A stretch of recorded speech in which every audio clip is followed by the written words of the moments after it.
Doğmadım oldum dünyaya şeytana uğramak bilindir.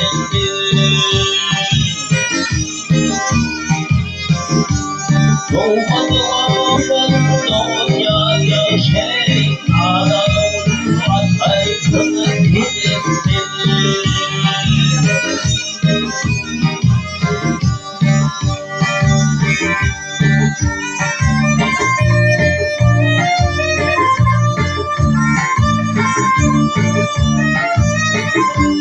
Hatta ayağımızda velveli olmaz, elde bayrak olmaz, şekil olmaz.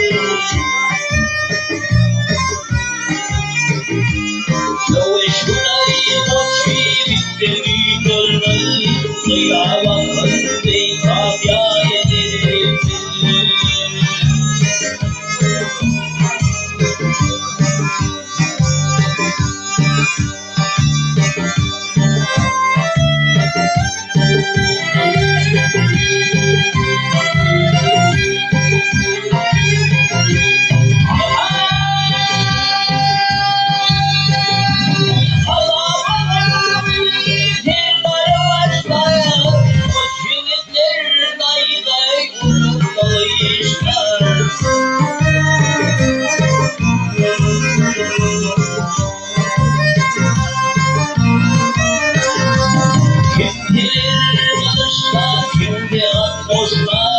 Ağlayın kapatayım hal ederim beni.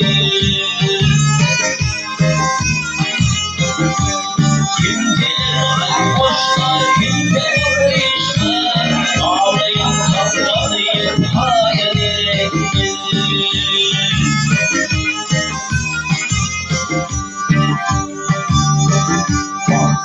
Okundan açaradan açarda, yar yardan ayrılır arkadaşlar değil.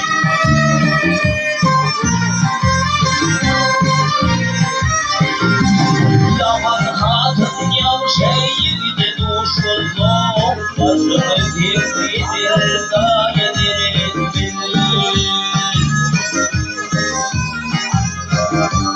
Yaman hatun yan şehirde duşuldu, başını girdirir